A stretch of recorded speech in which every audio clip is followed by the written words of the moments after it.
एक बुनकर भाई हैं, एलजी हरिप्रसाद गारू। उन्होंने मुझे अपने हाथों से G20 का यह लोगो बुन करके भेजा है। ये शानदार उपहार देखकर तो मैं हैरान ही रह गया। हरिप्रसाद जी को अपनी कला में इतनी महारत हासिल है कि वो सबका ध्यान आकर्षित कर लेते हैं। हरिप्रसाद जी ने हाथ से बुने G20 के इस लोगो के साथ ही मुझे एक चिट्ठी भी भेजी है। इसमें उन्होंने लिखा है कि अगले साल G20 शिखर सम्मेलन की मेजबानी करना भारत के लिए बड़े ही गौरव की बात है। देश की इसी उपलब्धि की खुशी में उन्होंने G20 का यह लोगो अपने हाथों से तैयार किया है। बुनाई की यह बेहतरीन प्रतिभा उन्हें अपने पिता से विरासत में मिली है और आज वे पूरे पैशन के साथ इसमें जुटे हुए हैं। साथियों, कुछ दिन पहले ही मुझे G20 लोगो और भारत की प्रेसिडेंसी की वेबसाइट को मिला था। उनका सीना चौड़ा हो गया है, उनका सीना चौड़ा हो गया है। मैं आपसे पुणे के रहने वाले सुब्बा राव चिल्लारा जी और कोलकाता के तुषार जगमोहन उनके संदेश का भी जिक्र करूंगा। इन्होंने G20 को लेकर भारत के प्रोएक्टिव एफर्ट्स की बहुत सराहना की है। साथियों, G20 की वर्ल्ड पॉपुलेशन में 2/3, वर्ल्ड ट्रेड में 3/4 और वर्ल्ड जीडीपी में 85% भागीदारी है। आप कल्पना कर सकते हैं, भारत अब से 3 दिन बाद यानी 1 दिसंबर से इतने बड़े समूह की, इतने सामर्थ्यवान समूह की अध्यक्षता करने जा रहा है। भारत के लिए, हर भारतवासी के लिए ये कितना बड़ा अवसर आया है।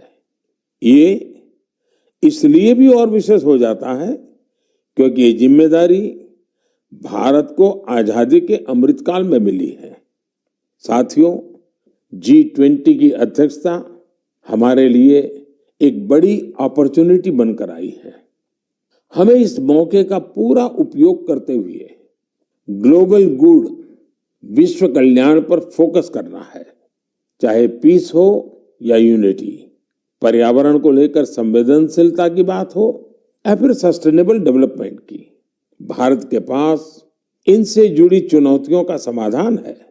हमने one earth, one family, one future की जो थीम दी है, उससे वसुधैव कुटुंबकम के लिए हमारी प्रतिबद्धता जाहिर होती है। हम हमेशा कहते हैं, ओम सर्वेषां स्वस्तिर्भवतु, सर्वेषां शांतिर्भवतु, सर्वेषां पूर्णम भवतु, सर्वेषां मंगलम भवतु। ओम शांति शांति शांति। अर्थात सबका कल्याण हो, सबको सफलता मिले और सबका मंगल हो। आने वाले दिनों में G20 से जुड़े इस दौरान दुनिया के अलग अलग हिस्सों से लोगों को आपके राज्यों में आने का मौका मिलेगा। मुझे भरोसा अपने यहाँ की संस्कृति के विविध और विशिष्ट रंगों को दुनिया के सामने लाएंगे।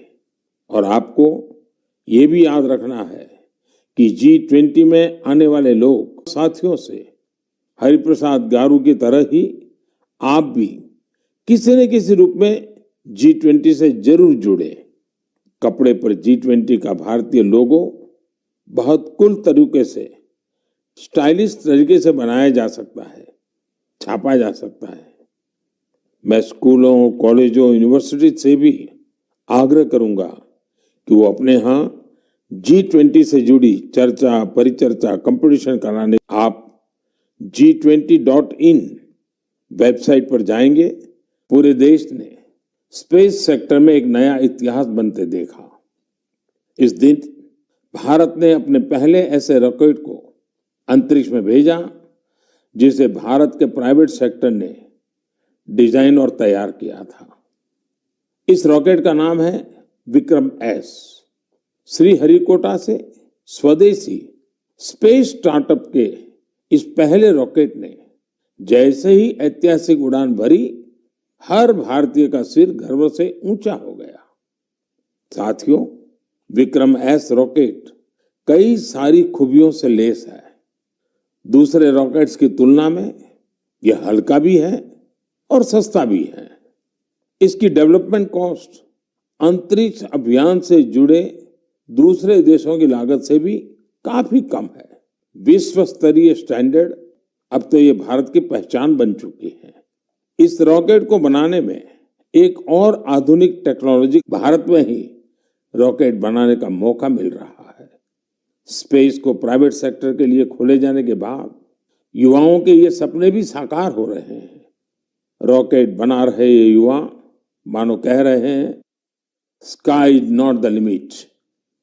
साथियों, भारत स्पेस के सेक्टर में अपनी सफलता अपने पड़ोसी देशों से भी साझा कर रहा है। कल ही भारत ने एक सैटेलाइट लॉन्च की, जिसे भारत और भूटान ने मिलकर डेवलप किया है। ये सैटेलाइट बहुत ही अच्छे रिजोल्यूशन की तस्वीरें भेजेगी, जिसे भूटान को अपने प्राकृतिक संसाधनों के प्रबंधन में मदद मिलेगी। इस सैटेलाइट की लॉन्चिंग भारत भूटान के मजबूत संबंधों का प्रतिबिंब है। साथियों, आपने गौर किया होगा, पिछले कुछ मन की बात में हमने स्पेस, टेक, इनोवेशन पर खूब बात की है। इसकी दो खास वजह हैं। एक तो यह कि हमारे युवा इस क्षेत्र में बहुत ही शानदार काम कर रहे हैं। They are thinking big and achieving big. अब वे छोटी छोटी उपलब्धियों से संतुष्ट होने वाले नहीं हैं। दूसरी यह कि इनोवेशन और वैल्यू क्रिएशन, इस रोमांचक सफर में वे अपने बाकी युवा साथियों और स्टार्टअप्स को भी एनकरेज कर रहे हैं। साथियों, जब हम टेक्नोलॉजी से जुड़े इनोवेशंस की बात कर रहे हैं, तो ड्रोन्स को कैसे भूल सकते हैं। ड्रोन के क्षेत्र में भी भारत तेजी से आगे बढ़ रहा है। कुछ दिनों पहले हमने देखा कि कैसे हिमाचल प्रदेश के किन्नौर में ड्रोन्स के जरिए सेव ट्रांसपोर्ट किए गए।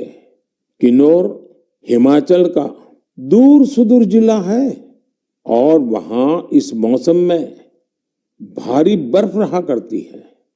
इतनी बर्फबारी में किन्नौर का हफ्तों तक राज्य के बाकी हिस्से से संपर्क बहुत मुश्किल हो जाता है। ऐसे समय पर मंडी पहुंच पाएगा, सेब की बर्बादी कम होगी। साथियों, आज हमारे देशवासी अपने इनोवेशन से उन चीजों को भी संभव बना रहे हैं जिसकी पहले कल्पना तक नहीं की जा सकती थी। इसे देखकर किसे खुशी नहीं होगी। हाल के वर्षों में हमारे देश ने उपलब्धियों का एक पर तू के उपकार करे तो ये मन अभिमान नाने रे। आप सभी ने इस गीत को कभी न कभी जरूर सुना होगा। आखिर यह बापू का पसंदीदा गीत जो है, लेकिन अगर मैं ये कहूं कि इसे सुरों में पिरोने वाले गायक ग्रीस के हैं, आज मैं उनकी चर्चा किसी और वजह से कर रहा हूं। उनके मन में इंडिया और इंडियन म्यूजिक को, हम सभी के लिए सौभाग्य की बात है कि हमारे देश में म्यूजिक, डांस और आर्ट की इतनी समृद्ध विरासत है। साथियों, महान मनीषी कवि भर्तृहरि को हम सब उनके द्वारा रचित नीति शतक के लिए जान देता है, बल्कि मन को भी आनंदित करता है। संगीत हमारे समाज को भी जोड़ता है। यदि भांगड़ा और लावणी में जोश और आनंद का भाव है, तो रविंद्र संगीत हमारी आत्मा को आह्लादित कर देता है, के साथ रहने की प्रेरणा देती है। साथियों, संगीत की हमारी विधाओं ने न केवल हमारी संस्कृति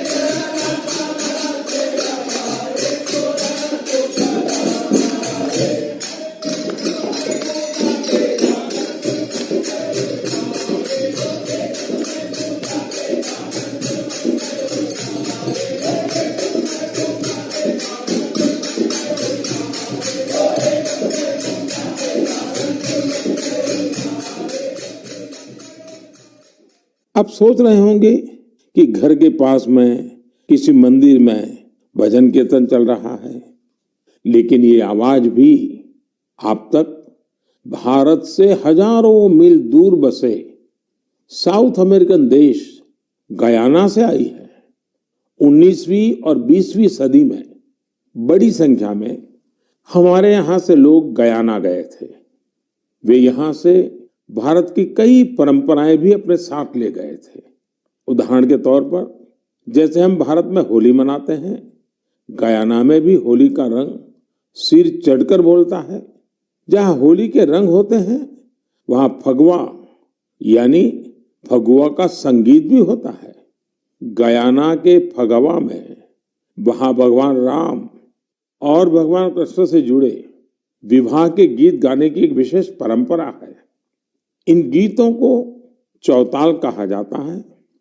इन्हें उसी प्रकार की धुन और हाई पिच पर गाया जाता है जैसा हमारे यहाँ होता है। इतना ही नहीं, गयाना में चौताल कंपटीशन भी होता है। इसी तरह मुझे ये प्रयास काफी अच्छा लगा, तो मैंने साथियों नागालैंड में नागा समाज की जीवन शैली, उनकी कला, संस्कृति और संगीत, ये हर किसी को आकर्षित करती है। ये हमारे देश की गौरवशाली विरासत का है। युवाओं को इन सब चीजों के लिए ट्रेनिंग भी दी जाती है। यही नहीं, नागालैंड की पारंपरिक शैली में कपड़े बनाने, सिलाई, बुनाई जैसे जो काम, उनकी भी ट्रेनिंग युवाओं को दी जाती है। पूर्वोत्तर में बैम्बू से भी कितने ही तरह के प्रोडक्ट्स बनाए जाते हैं। नई पीढ़ी के युवाओं को बैम्बू प्रोडक्ट्स बनाने का भी सिखाया जाता है। इससे इन युवाओं का अपनी संस्कृति से जुड़ाव तो होता ही है, साथ ही उनके लिए रोजगार के नए नए अवसर भी पैदा होते हैं। नागा लोक संस्कृति के बारे में ज्यादा से ज्यादा लोग जाने, इसके लिए भी लीडी क्रोयू के लोग प्रयास करते हैं। साथियों, आपके क्षेत्र में भी ऐसी सांस्कृतिक विधाएं और परंपराएं होगी। आप भी अपने अपने क्षेत्र में इस तरह के प्रयास कर सकते हैं। अगर आपकी जानकारी में कहीं ऐसा कोई अनूठा प्रयास हो रहा है तो आप उसकी जानकारी मेरे साथ भी जरूर साझा करिए। मेरे प्यारे देशवासियों, हमारे यहाँ कहा गया है, विद्या धनम सर्वधनम प्रधानम, अर्थात कोई अगर विद्या का दान कर रहा है, हिंदी और अंग्रेजी साहित्य, कंप्यूटर, लॉ और कई सरकारी परीक्षाओं की तैयारियों से जुड़ी 3000 से अधिक किताबें मौजूद है। इस लाइब्रेरी में बच्चों की पसंद का भी पूरा ख्याल रखा गया है। यहाँ मौजूद कॉमिक्स की किताबें हो या फिर एजुकेशनल टॉयज, बच्चों को खूब भा रहे हैं। छोटे बच्चे खेल खेल में यहाँ नई नई चीजें सीखने आते हैं। पढ़ाई ऑफलाइन हो या फिर ऑनलाइन, करीब 40 वॉलेंटियर्स इस सेंटर पर स्टूडेंट्स को गाइड करने में जुटे रहते हैं। हर रोज गांव के तकरीबन 80 विद्यार्थियों को नई उड़ानें दे रहे हैं। अपने विद्यार्थी जीवन में संजय जी को अच्छी पुस्तकों की कमी का सामना करना पड़ा था। ऐसे में उन्होंने ठान लिया कि किताबों की कमी से वे अपने क्षेत्र के बच्चों का भविष्य अंधकारमय नहीं होने देंगे। अपने इस मिशन की वजह से आज वो झारखंड के कई जिलों या जतिन जी, मेरे प्यारे देशवासियों, मेडिकल साइंस की दुनिया ने रिसर्च और इनोवेशन के साथ ही अत्याधुनिक टेक्नोलॉजी और उपकरणों के सहारे काफी प्रगति की है। लेकिन कुछ बीमारियां आज भी हमारे लिए बहुत बड़ी चुनौती बनी हुई है। ऐसी ही एक बीमारी है मस्कुलर रूप से एक ऐसी आनुवंशिक बीमारी है जो किसी भी उम्र में हो सकती है। इसमें शरीर है, रोगी के लिए रोजमर्रा के अपने छोटे छोटे कामकाज करना भी मुश्किल हो जाता है।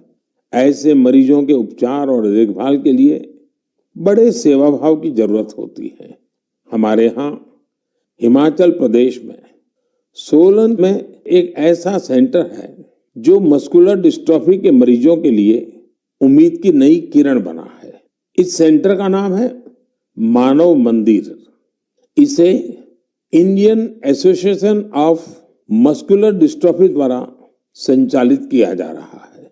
मानव मंदिर अपने नाम के अनुरूप ही मानव सेवा की अद्भुत मिसाल है। यहाँ मरीजों के लिए ओपीडी और एडमिशन की सेवाएं 3-4 साल पहले शुरू हुई थी। मानव मंदिर में करीब 50 मरीजों के लिए बेड्स की सुविधा भी है। फिजियोथेरेपी, इलेक्ट्रोथेरेपी और हाइड्रोथेरेपी के साथ साथ योग प्राणायाम की मदद से भी यहाँ रोग का उपचार किया जाता है। साथियों, हर तरह की हाईटेक सुविधाओं के जरिए इस केंद्र में रोगियों के जीवन में सकारात्मक बदलाव लाने का भी प्रयास होता है। मस्कुलर डिस्ट्रॉफी से जुड़ी एक चुनौती, इसके बारे में जागरूकता का अभाव भी है। इसलिए यह केंद्र हिमाचल प्रदेश नहीं, एसोसिएशन ऑफ मस्कुलर डिस्ट्रॉफी की अध्यक्ष बहन संजना गोयल जी और इस एसोसिएशन के गठन में अहम भूमिका निभाने वाले श्रीमान विपुल गोयल जी इस संस्थान के लिए बहुत अहम भूमिका निभा रहे हैं। मानव मंदिर को हॉस्पिटल और रिसर्च सेंटर के तौर पर विकसित करने की कोशिशें भी जारी हैं। इससे यहाँ मरीजों को और बेहतर इलाज मिल सकेगा। मैं इस दिशा में प्रयासरत सभी लोगों की हृदय से सराहना करता हूँ।